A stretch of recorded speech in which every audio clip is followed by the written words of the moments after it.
I consider. One of them has the word Christmas in it, so that's the reason I took it. And I hope you, it doesn't going to take very much. There are strange things done neath the midnight sun by the men that moil for gold. And the Arctic trails hold their secret tales that would make your blood run cold.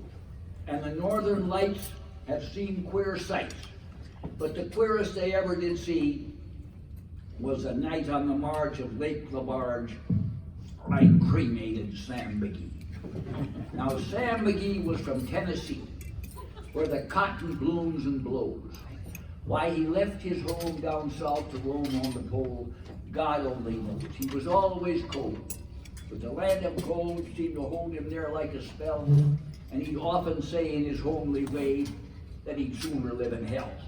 We were on a Christmas day, there we are, Christmas. On a Christmas day, we were mushing our way over the Dawson Trail.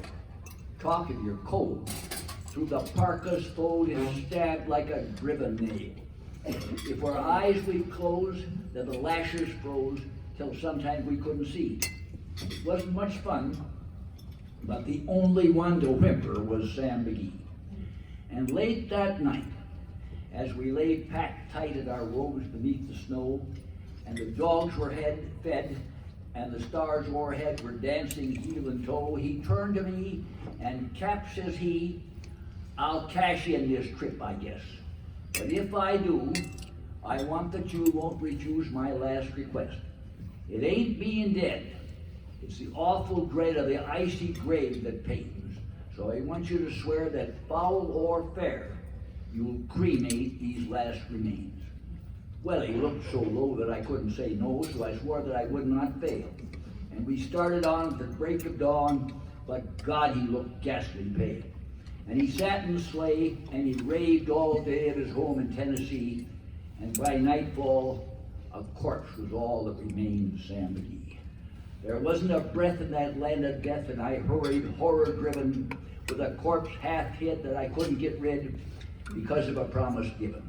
It was lashed to the sleigh, and it seemed to say, you may tax your brawn and brains, but you promised true, and it's up to you to cremate these last remains. Well, a promise made is a debt unpaid, and the trail has its own stern code.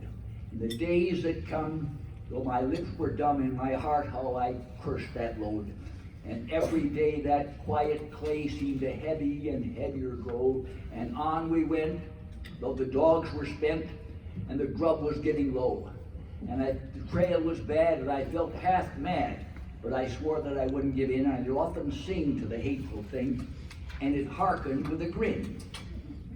And we came to the marge of Lake Labarge, and a derelict there lay, was pinned in the ice, and I saw on the tryst was a schooner, Alice May. And I looked at it, and I thought of it, and I looked at my frozen chum, and here, said I, with a sudden cry, is my crematorium. Some planks I tore from the cabin floor, and I lit the boiler fire.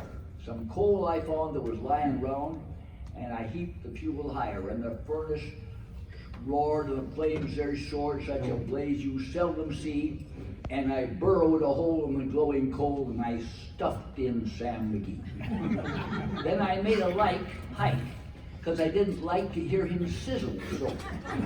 And the heavens scowled, and the huskies howled, and the wind began to blow. It was icy cold, but the hot sweat rolled down my cheeks, and I don't know why the inky smoke in its greasy cloak went streaking down the sky.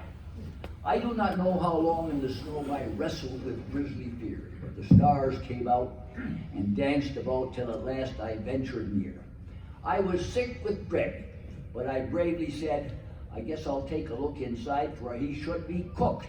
And it's time I looked, and the door I opened wide. And there sat Sam, looking cool and calm in the heart of the furnace roar. And he wore a smile you could see a mile, and he said, please close the door. It's nice in here, but I gravely fear you let him extol cold in the storm. Since I left Plum Tree down in Tennessee, it's the first time I've been warm.